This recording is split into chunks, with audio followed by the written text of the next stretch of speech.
Hello and welcome to another episode of Focus On. I'm Akin Obakeye. Now on this episode, we'll be putting a spotlight on the African and Middle East Depositories Association Conference, the first in Nigeria, hosted by the Central Securities and Clearing System. Now the two-day event convened operators, regulators, policymakers and private sector leaders to discuss the future of capital markets and the pivotal role of financial markets infrastructure.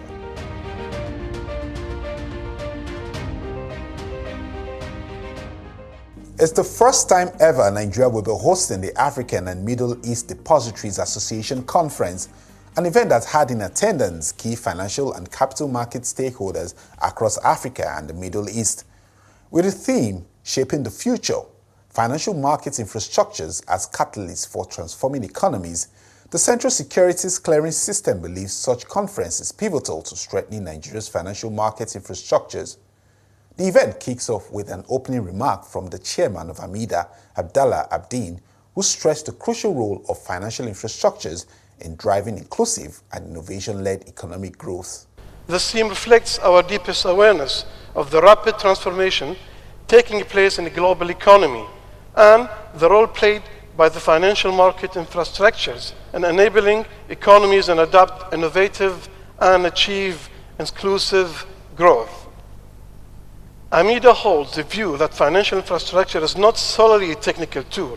It constitutes an essential mechanism for development and sound basis for incentivizing investment, improving transparency, optimizing market efficiency, and realizing economic integration within the region.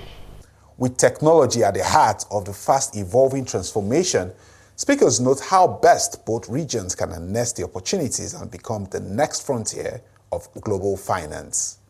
In today's fast-evolving technology landscape, with technologies such as the crypto assets, the decentralized finance, blockchains, and artificial intelligence becoming common, it is important that the depository and settlement systems stay ahead of the game in order to ensure that they effectively play their role and continue to provide assurance to investors on the security of their assets.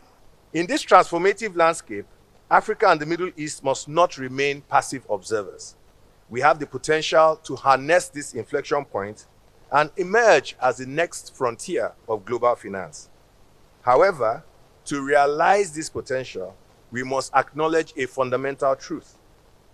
Robust financial market infrastructure is actually the cornerstone of 21st century financial markets and the foundation upon which the sustainable growth of financial markets, particularly capital markets, is being built across the world.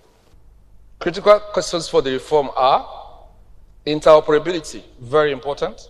How do we build integrated regional markets that are interoperable? How do we innovate, ensuring that regulation is also guiding us?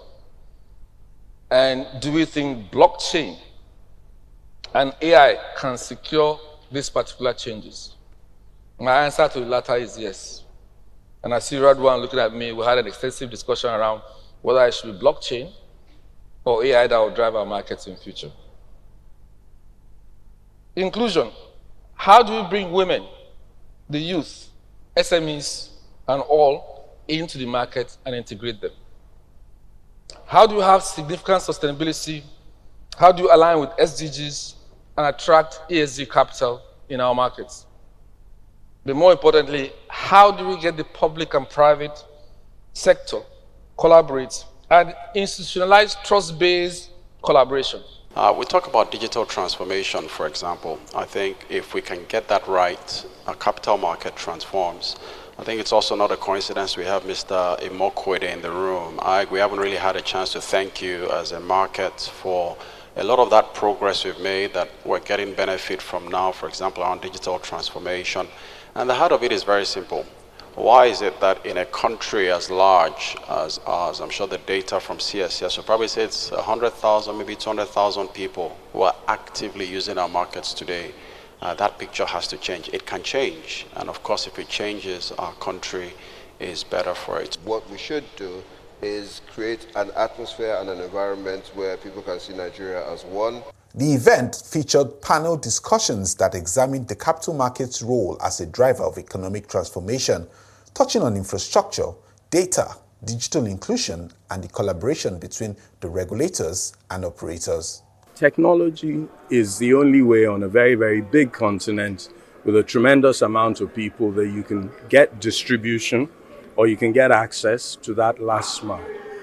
But I think equally important along with technology is financial education. If we don't do more to create, a continent of increased financially literate people, all of these opportunities would never be beneficial to them, but people will also be taking a lot of risk without understanding the actual risks that they're taking.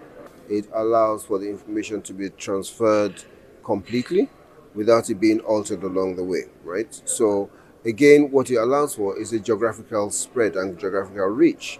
So again, because we're becoming more technology oriented, it means that the regions from South Africa to Egypt, from Morocco to Mauritius, can now interact a lot faster and with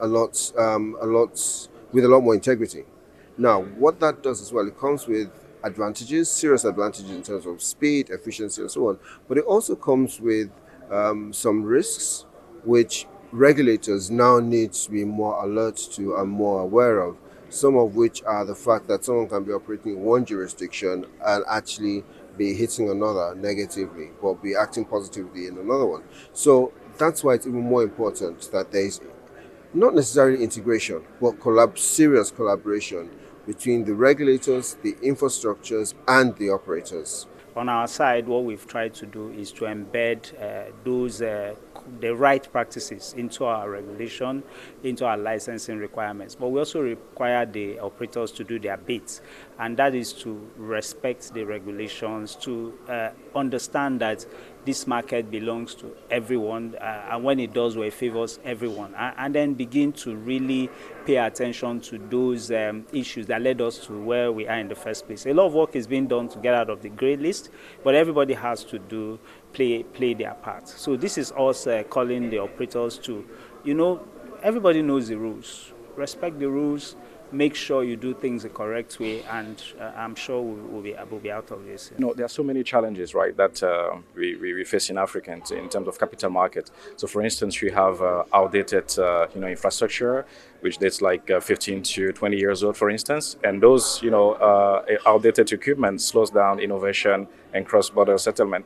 But also, you have the costly regulatory complexities that many, financial institutions face.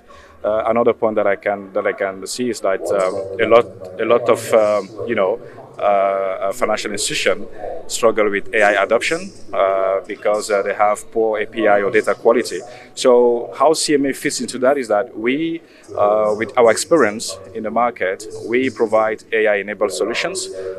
We help organizations, with our solutions by, integrating or upgrading seamlessly with the existing systems, so which helps them comply with the latest norm and standards. And of course, we sometimes, make sure that they remain relevant even when they don't come to us to put a challenge forward.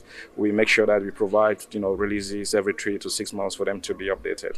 Given that markets in Africa and the Middle East are advancing along similar paths through technology adoption, what form of convergence could pave the way for greater interoperability?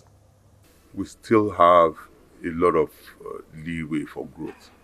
And that is why it's very important that African and Middle East institutions under AMEDA come together like this, under this kind of forum to rub minds, to exchange ideas, to show what they have been doing in different areas, to give that confidence to different markets, both in the African and Middle East sectors, that there are opportunities everywhere. Collaboration, exploring those markets will give you opportunities to also expand your scope of investment. We are beginning to see, products being expanded in terms of what is being. So it's not just an equity market. There's also fixed income instruments, ETFs, and hopefully they'll start trading derivatives.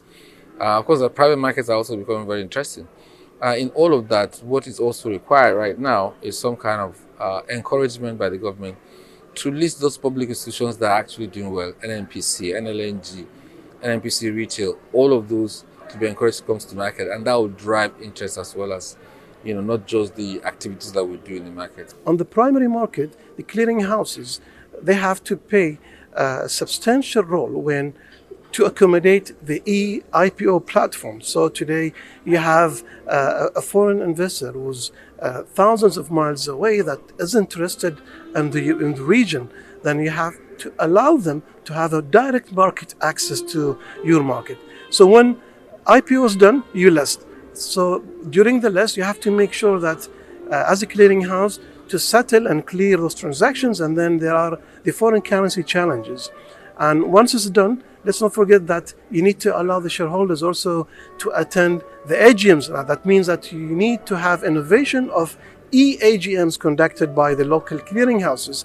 So you allow shareholders to remotely attend the AGMs and vote for their rights, be it board elections, be it approving the agenda of AGMs. Last but not least, the corporate actions. It's really very important because for me as an investor, if I invest, my optimum goal is that to get my dividend by end of the day. So another challenge and innovative that is required by all of us, that we need to make sure the dividends are paid on the payment date, which is announced and approved by the AGMs.